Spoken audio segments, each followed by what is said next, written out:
That was a smoke machine, not nerves. Welcome, ladies and gentlemen. Welcome, everybody in the audience. Welcome, everybody who's joining us remotely on our live stream. And a special welcome to our guests today. We've got Michael Martins from the US Embassy, MP for Exham, Guy Opperman, and the Secretary of State for Digital, Culture, Media and Sport, Matt Hancock. We're delighted at True Potential to sponsor FinTech Central, and we're even prouder to welcome you here to our head office in Newcastle upon Tyne. It's from here that we begin our approach to FinTech. We think that the right approach to FinTech is to begin with the end consumer and innovate backwards from there. And we think we're great at that. And why do we think we're great at that, or how are we able to do that? We have our own in-house team of developers, 35 strong. We have all disciplines there. We have DBAs, we have designers, we have mobile developers within there. And what that allows us to do is to take great ideas from the end clients themselves, build them, deploy them in agile fashion, and more importantly, keep testing them until we get them right, until we find out exactly what makes our consumers tick.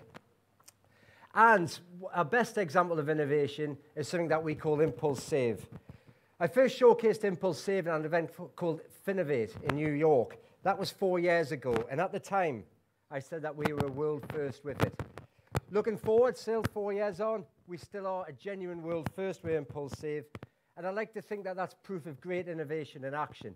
It's damn difficult to build something which is elegant and which consumers want to use. But making that elegance is also very difficult for anybody to try and copy out there, and that's what I think great innovation is all about.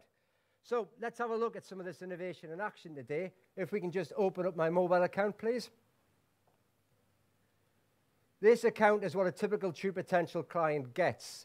We have 1.2 million private clients on our databases, all of whom have access to private client websites and to mobile apps, just like this.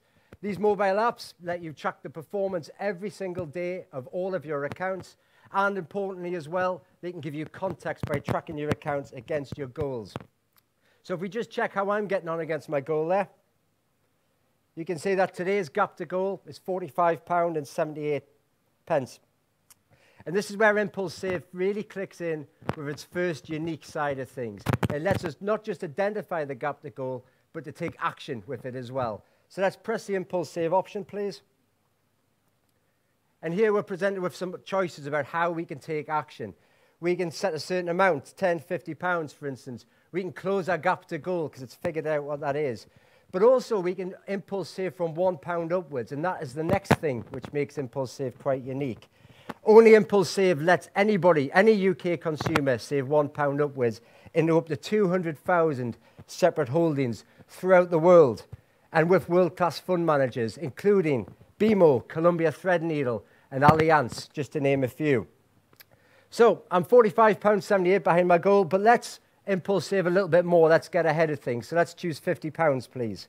My card details are saved in my wallet already, so let's press continue. I get a quick summary just to check I'm happy with what I'm about to do. Let's press Impulse Save, please, and begin the process. And this is where our first integration with blockchain methodologies begins. We're using a ledger approach to audit the transaction and also to give added peace of mind to our clients within there.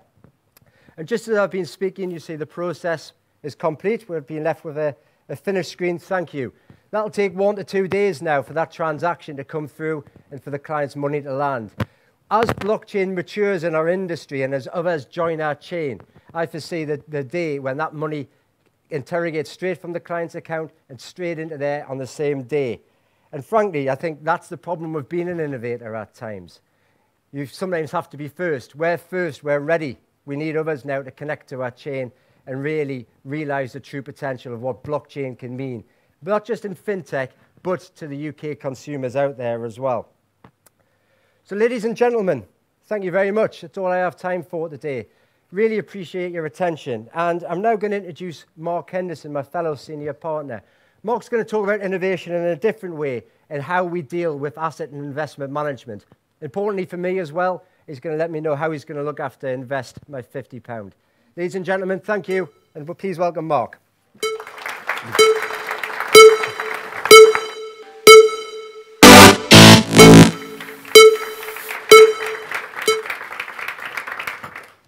Thanks, Daniel. Daniel's very keen to learn what's going to happen with these £50. It's quite simple. It comes in here, and it's added to the money that we collect from clients each and every day. On a typical day this month, that payment could be as large as just over £2 million or as small as £10 a month from somebody who's setting up their first ISA. But what it does mean is that we have that money and we have the technology to apply it correctly for each client, to the client account, whether it's an ISA, whether it's a pension, and to their chosen portfolio. And we do this for thousands of clients each week. The net result of that is we're investing millions of pounds each day on behalf of clients. And we believe in diversification.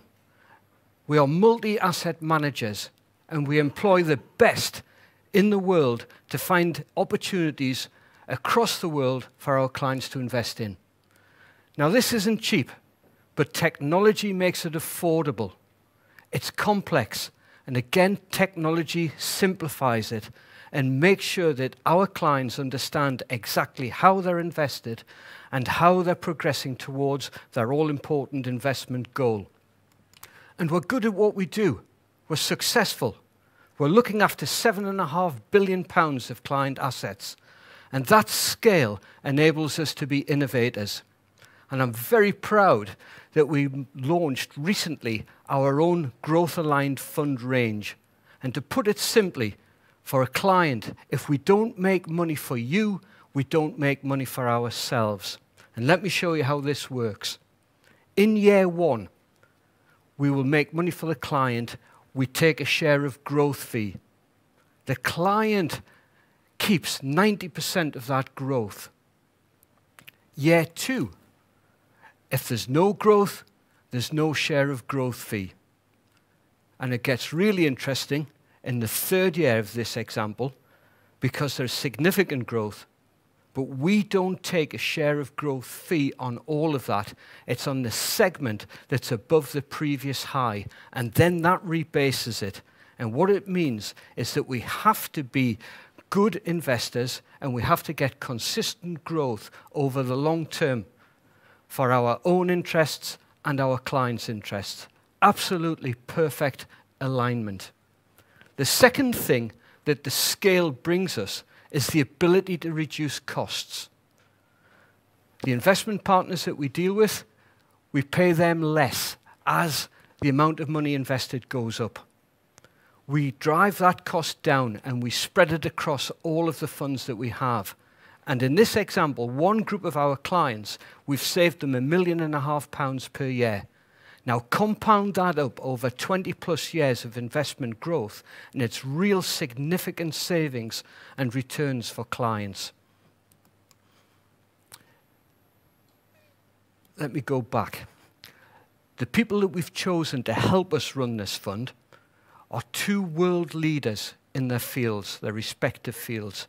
We have HSBC, who are building passive instruments at low cost, investing again across the world, and Bank of Montreal, BMO, who are specialists in seeking out opportunities, focused opportunities through active management. The other advantage of scale is that we can bring costs down, as I've mentioned before, £1.5 million per year, real significant savings. But why do people invest? They invest for growth. Our aggressive portfolio in just over 2.5 years has gone up by 44%. Take Daniel's £50. If he invested that 2.5 years ago, it would be worth £72. If it was £500,000, that would be worth £720,000. And in the 2.5 years, we've seen highs and lows in the investment world. But I'm going to leave you with that impressive figure and hand over to Neil, who's going to go through the financials of our company, True Potential. Thank you.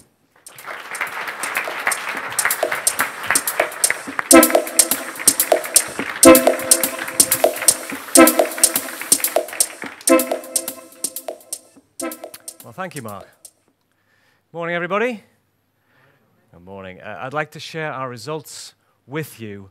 And if you see here, this is our sales turnover growth. Following our consistent, successful strategy, We've grown year on year. By the end of 2017, we'd achieved 99 million of sales turnover. You can see that in our annual report. But more importantly, we measure our compound annual growth rate in our sales. You can see that figure there, 52%. That means sales have grown eightfold over the last 5 years. Now, this is higher than we see elsewhere in our industry, or indeed in any industry. So this is the reason why we've won the Deloitte's Fastest 50 award for the fastest growing businesses in the UK for 3 consecutive years. And in terms of 2018, well, we're nearly halfway through, and we've already baked in a further jump in sales, another 28 million to 127 million of annual sales. So you can see that success story continuing. And importantly, let's also look at our profit. And look at the CAGR, the compound growth rate there for profit, 50%. That's unmatched in terms of a track record. In the early years, back in 2007, 2008, when profits were lower, we personally invested to grow the business and to drive it forward and to build what we have today. Now we're making substantial profits, and we reinvest those to continue that growth story. We also have no debt, so there's nothing holding us back looking to the future. Another thing we believe in is skin in the game. So every captain goes down with every ship. So I impulse save, my partners here also impulse save. Our personal investments are held in TP funds. That's what we mean by that level of commitment and investment in the business.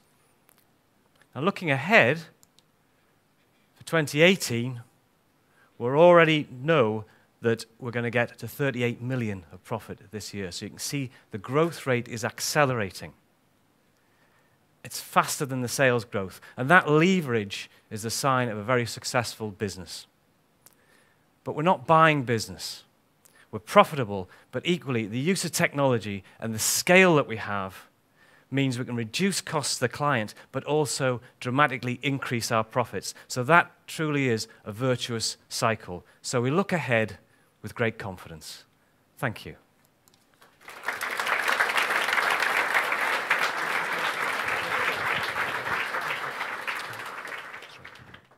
Well, good morning. My name's Guy Opperman. This is probably the coolest club I've been into for quite a while. I've dressed down, as you can see. Many of you are my constituents coming in from Northumberland, and I think the simple point I'd make is this, is that if you go back 150 years ago, what would we all be doing? We'd probably all be working down a pit, or we'd be on the ships, or we'd be doing steel. The 3 traditional industries that we all had. We're now, 150 years on, we're creating a digital business using fintech in a way that is transformational with, as you've just seen, a cost benefit that's taking on the big boys in London and elsewhere. It's something you should be amazingly proud of. Today is the first day of the Great Exhibition of the North, and my job is to introduce Matt, but I just want to leave you with this key thought, which is that the Great Exhibition of the North is this amazing celebration of everything that we have done in the past, everything that we're famous for, from Swan to Jewel to Armstrong to, if you like, your technical side, to Vivienne Westwood for clothes, to Whistle Jacket for art, Hockney, Damien Hirst, all of these things. That's the past. But the reason why I think there's an amazing juxtaposition between what we're doing today and what the Great Exhibition of the North, what Matt's going to talk about in a second, is because we are all the future. My hope is, clearly, I think it's great that David and the team and all of you who are investors in this business are doing well. But my hope is that out there amongst all of you, there's someone who's going to stick his hand up, like David did growing up in a council house in Stanley, and say, well, actually, I'm going to set up a business. I'm going to do something future. I'm going to go and employ people and transform a technical business or go into a new field in a way that then creates this many jobs in the Northeast, because that's what I think is very cool. So it's my great honor to introduce Matt. So Matt and I got into the House of Commons in 2010.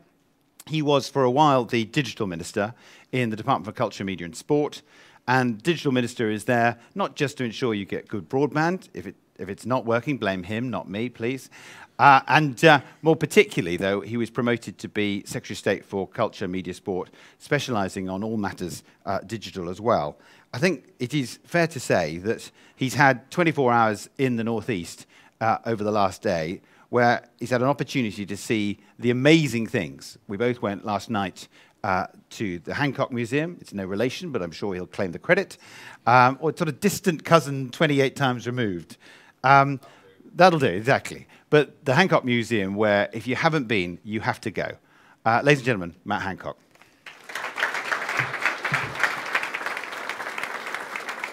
Thanks, Guy. Thanks, Guy. It's a great pleasure to be here. I haven't been in a club in Newcastle like this since I was a student. It's a real pleasure. I'm sure that True Potential will be delighted that you've turned up, Guy, and told everybody to leave and go and start your own businesses. But I think we understood your point. It's a real pleasure to be invited to come here because I'm here to launch the Great Exhibition of the North, and I'm incredibly excited about the Great Exhibition of the North.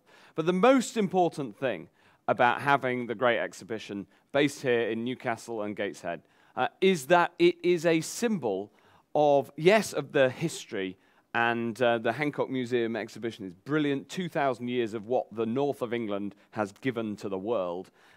But it is most importantly about getting everybody from around the country and around the world to look again at the north and see what's happening here. And the explosion is brilliant. This is one of the fastest growing parts of the nation. The amount of tech investment is growing fastest in the northeast, faster than everywhere in this country other than London. As a country, we have the third highest tech investment in the world after the giants of China and the USA. And Newcastle is now home to 30,000 tech jobs. So there's a great excitement, there's a great momentum. I've felt it when I've been here recently. And I know the history of this city. My Uncle Dave is a Geordie. We used to come up here on holiday all the time. I grew up in Chester, which most people regard as part of the north, but not up here. Looking back, the rejuvenation of this city since my visits as a kid in the 80s has been incredibly exciting to see. And True Potential is an absolutely central part of that. Taking the insight that you can use technology to improve the customer service and drive down the costs and therefore improve the returns to people with some of their most precious assets and make their lives better as a result. And do it from here where you can get hold of the talent and the capability, and you can then go and have, it's a great place to live. You can have a great life here too. And doing that here in the Northeast and taking what traditionally would have had to be a London-based business and use technology to deliver better, lower the costs, and also spread the benefits across the country. I'm incredibly excited to see it. I'm delighted to hear that you're using some of the most cutting-edge technologies. I was just upstairs hearing about how you going to be using blockchain in order to improve the verification. I was hearing about how an apprentice had turned up and reduced a 3-hour process to a 3-second one by using a new piece of kit that they introduced. If you're in the room, stick your hand up, because I want to say, okay, we'll find you later. But most importantly, this business is not just about serving your customers, but this business is a symbol of something bigger, which is a symbol of the rejuvenation of Newcastle, the rejuvenation of the north of England, and how, frankly, Britain is going to make our living in the 21st century, bringing together innovation, creativity, and technical capability. I want to give you a great big congratulations for what you've achieved so far, and to tell you that in the future, as you go from strength to strength, we're beside you every step of the way. Thanks very much indeed.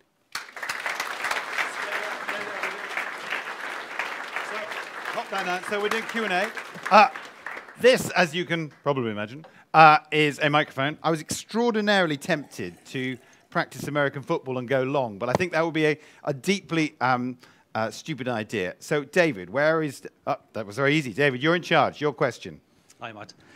So you started off as a developer in your own family business. What advice could you give to the developers in True Potential? Oh, that's a good question. So my first job was a COBOL programmer, solving the Y2K bug in my family business. And family business is essentially it's identity management business. If you type your postcode into the internet and it brings up your address, we wrote that. And my advice is to can I give you? Can I have two pieces of advice? My first advice. You can do what you like on the stage. Thanks very much. My first piece of advice is always focus on the user. It's always hard when you're in the depths of a piece of code because you're at a level of abstraction, but always focus on the user. That's the first thing I'd say. But my second thing is to say coders are going to build the world. Coders are building the world, and you're part of something greater than yourselves. And this technology is changing the world faster than the world's ever changed before. So you're part of something really big. Okay. Second question is from Lexi. Where's Lexi? Here we go. Ready? Hi, Matt. We hear a lot about how the UK have a strong fintech sector. I was wondering who our competitors are and how we stay ahead. That's a good question. So there's no doubt that the UK is the best in the world for fintech. There is, I think, the fact that we're such an international financial center, as well as being great at tech, has meant that we're front of the queue. But there's places that want that crown. New York wants that crown, but they've got a problem of complicated overlapping regulators, whereas our regulator, the FCA, is pretty forward-looking. Tell me if I'm wrong. Don't ask David. Don't ask David. Keep going. Keep going. Yeah, in the grand scheme of things. Of course, China is absolutely trying to steal every tech crown going, but they find it more difficult because they don't have naturally the same instinctively liberal approach that we've got. But ultimately, we're only going to stay ahead if we keep innovating, right? So keep coming up with the ideas. So, Jamie, where are you? Okay, Jamie, this is going to be difficult. Here we go. Ready? Great sporting region, too. Surprised I didn't drop it. Matt, fintech's about breaking boundaries and new ideas. With this in mind, how do we ensure that regulation that doesn't have fintech in mind doesn't prevent companies like ourselves from progressing? Yeah, have you got a for instance?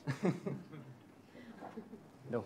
No. Okay. Look, so I'll take that. I think I mentioned the FCA. You know, their regulatory sandbox was one of the most cutting-edge things. In fact, I had my Indian opposite number in my office this week, and he said, yes, I said, you know, how can our fintech get into India? Because there's clearly collaboration there, and they've got so much scale of market. He said, yes, well, we have this new approach. We've called it the regulatory sandbox. I said, oh, yes, excellent. He said, we got it from Singapore. I said, I know for a fact that the Singaporeans got it from us. And he said, well, you may be good at innovation, but they're obviously better at marketing. We've got the key is we've got to keep ahead of this.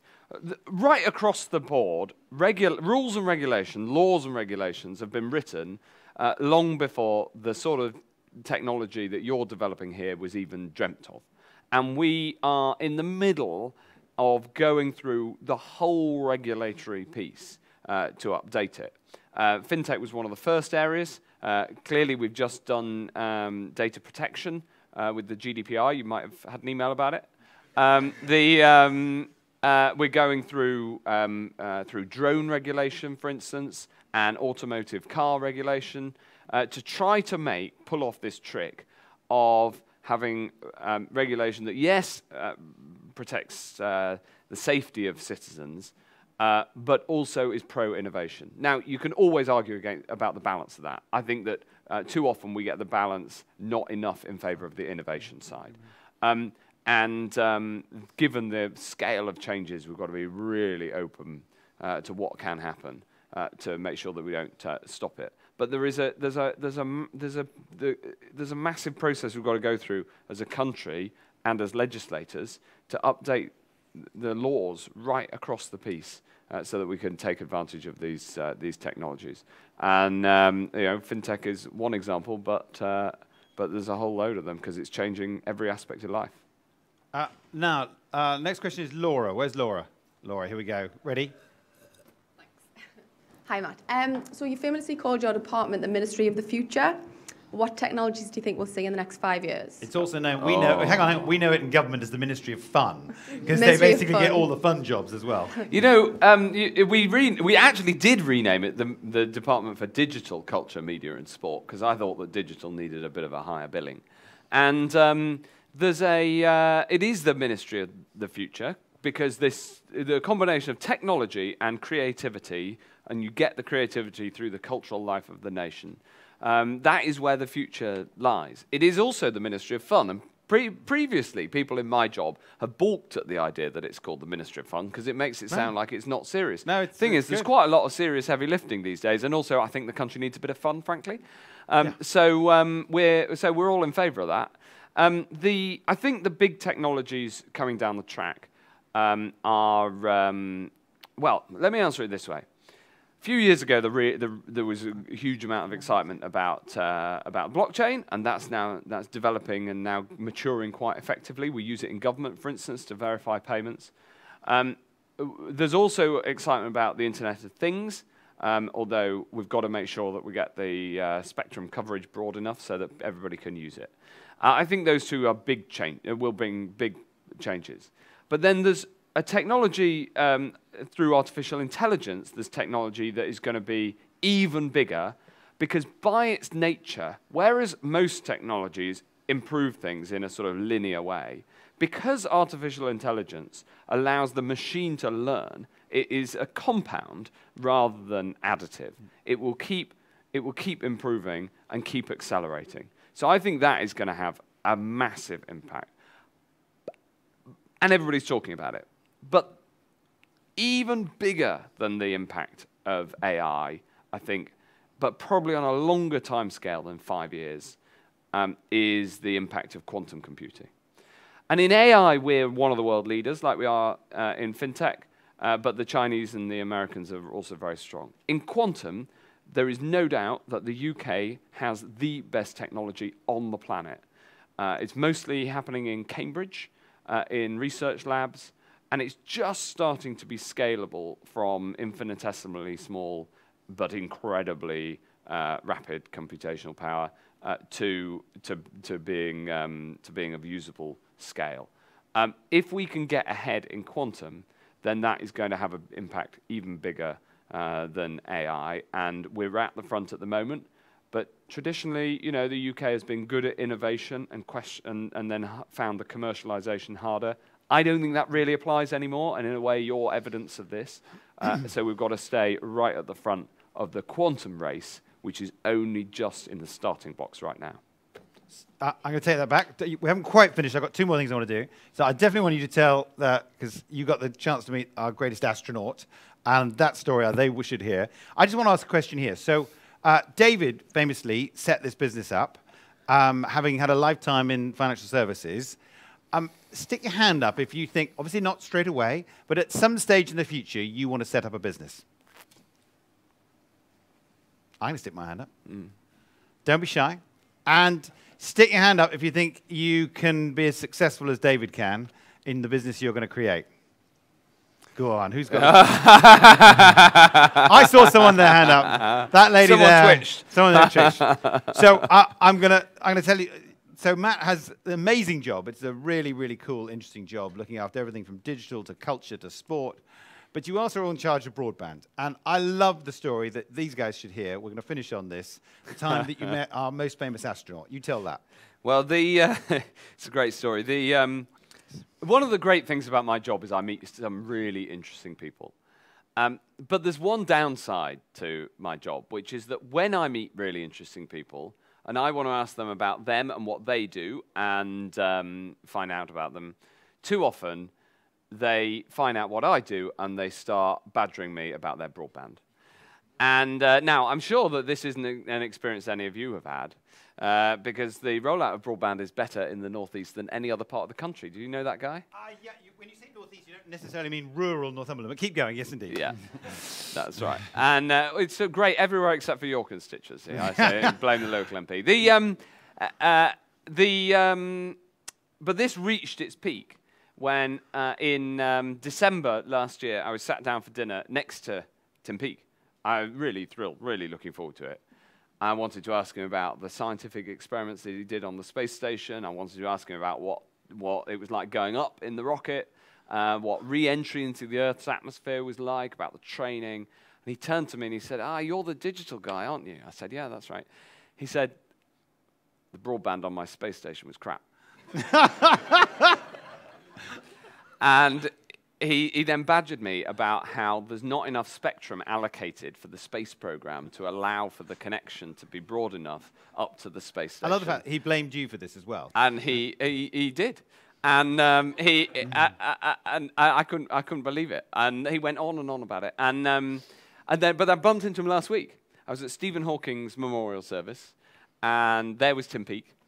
And I said, Tim, I'm really sorry, I've got to tell you, I've been telling this story everywhere about how your broadband was crap. He said, yeah, but they sorted it. So there you go. You can sort broadband, whether on Earth or up in space. Thank you very much. Ladies and gentlemen, Matt Hancock.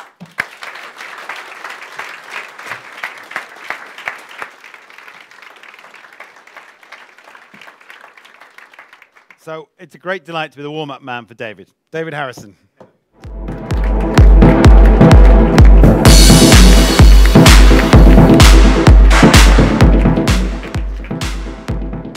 Hello, everybody. Good morning. Thank you, Secretary of State, Matt. Thank you, Guy, as per normal. Welcome, Michael, and thank you to my partners for making it so easy for me to mess the next bit up. So that's good. And thank you for wanting to start businesses and so on and so forth. We've got the films, we've got your names, we've got your faces. So make the most of your last day. And we'll see how we get on tomorrow. Okay. The results that we saw, the questions I have really are about why. Why is it that we've got this sort of profile all of a sudden? And one of the answers, this was easy this morning because there's no tall people standing there, so I could see that one and looking down here. You can see that the mission that we set out with and the sort of strapline that we began this business with, which are simple, effective, unique, and trying to revolutionize.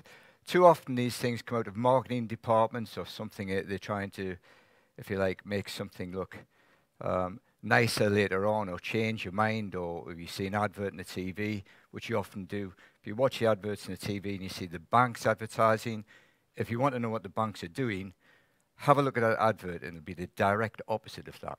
Okay, it'll just be a straightforward opposite because they can't do often those things. We were different. We started with the end in mind. I think Daniel mentioned earlier that we wanted something which was simple, effective, and unique. And uniqueness is quite important. So if you're going to start your own business, why is it important?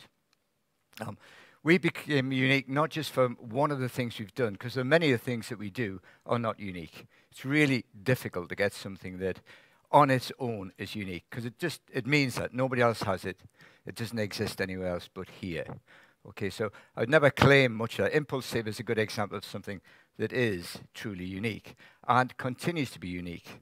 And we'll talk about that in a second or two. But uniqueness allows you, if you can get it right, to avoid head-on competition, because that will drain your energies. If you're having a fight with another competitor, you become fixated and focused on the wrong thing. The thing to focus on is, where is the market? Who are your clients? So when you look at each one of our little businesses that we've got, you mightn't think of them as a business. They are different departments. So advisor services, it would be a big business on its own. There are several competitors in that space, but we don't compete with them at all. I don't even know what to charge. I don't care. We recruit from them with ease. The amount of advisors we've got in the market, as you know, is small compared to where it was, but we could easily beat competition if we chose to compete. But there's no need, because we're looking for extra markets. We're going into extra spaces. Wealth management, another one of our advisor services business. If you look at True Potential Investor, workplace pensions. Workplace pensions, 177,000 people are signed into that. We would have had more if we'd started earlier, but we wanted to get into pensions before that. Another one, occupational pension transfers. We'll touch on that in a second or two, but this didn't exist 2 or 3 or 4 years ago.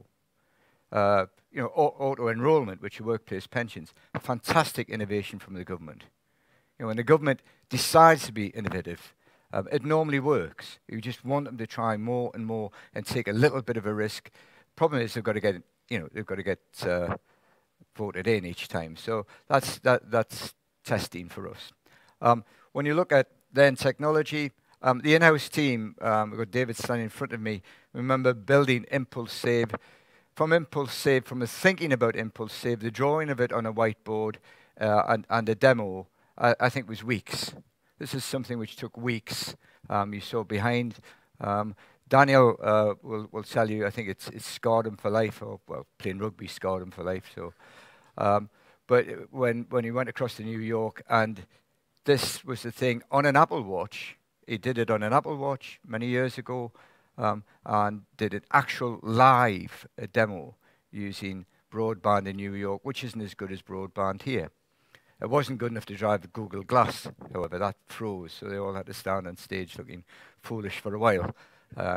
But it cheered us up in Newcastle anyway.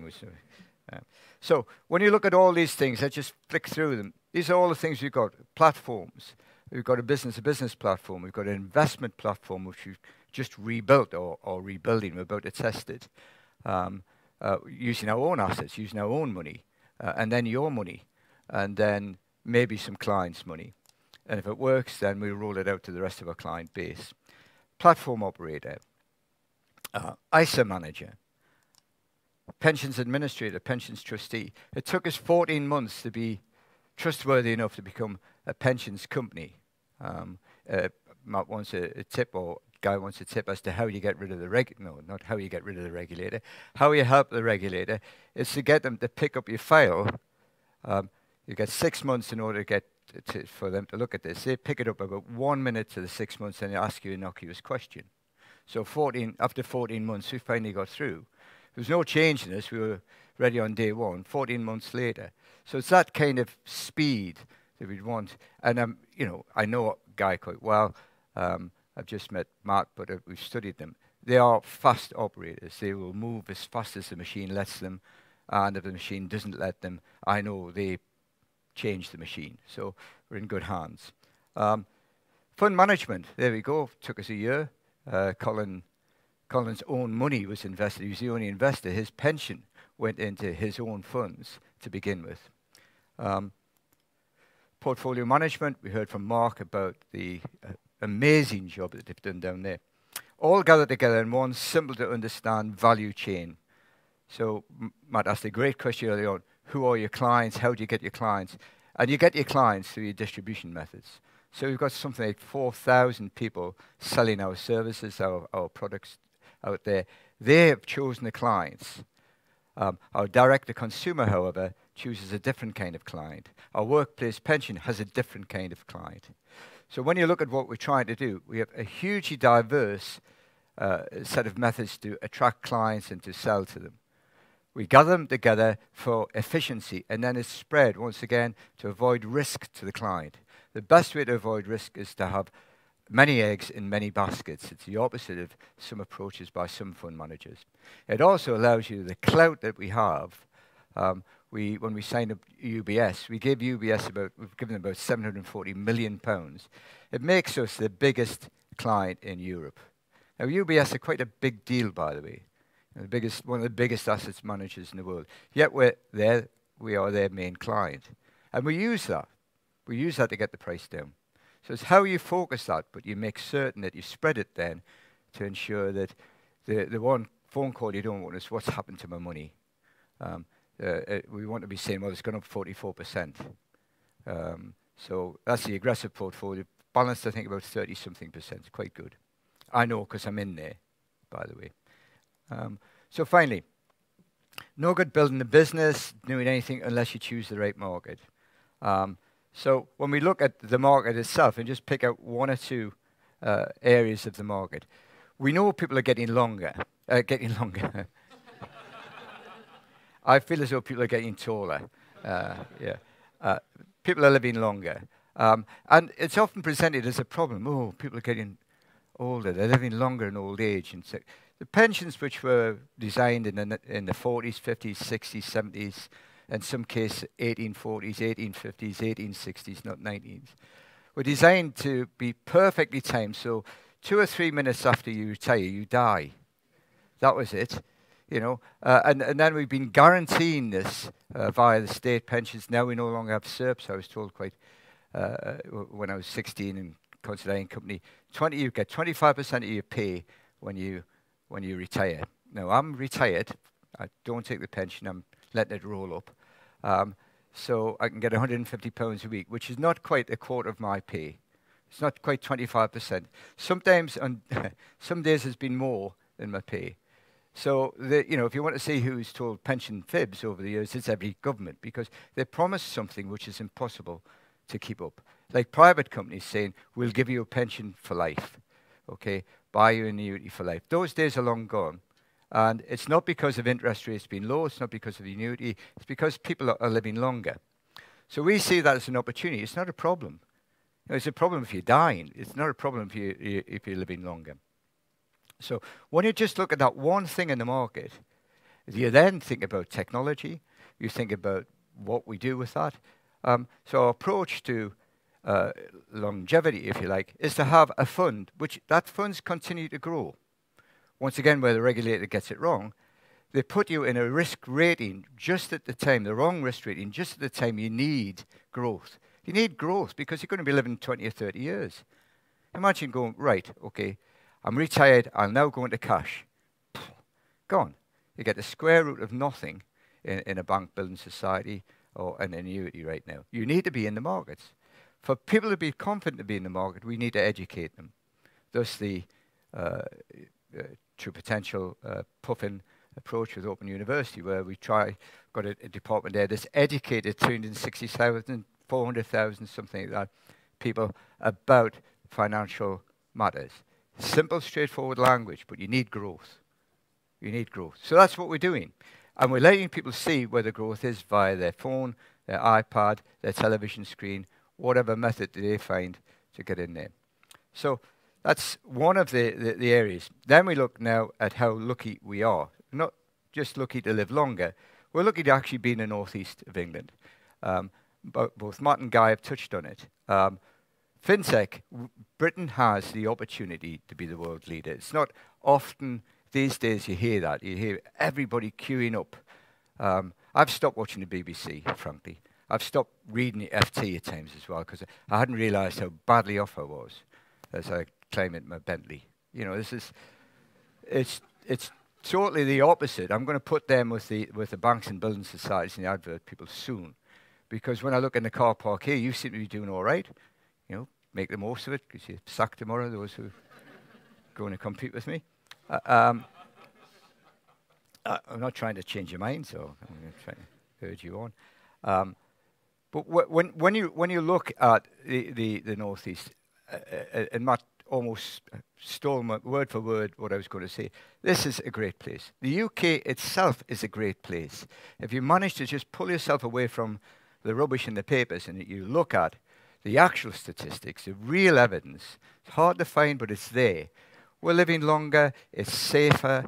You know, yeah, I live in Stanley, not Sunderland, sorry, Laura, just your big face just caught my eye there.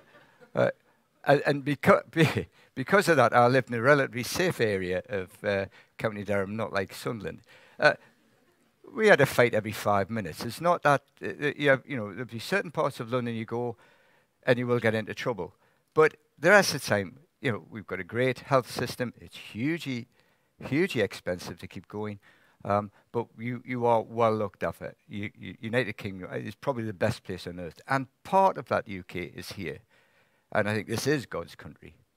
So we do have all of the stuff we need right now. I know we are a $1 billion company, right, in Tyneside, just along the road from where they closed down. All of the stuff that I applied for jobs with at Vickers Armstrongs, etc.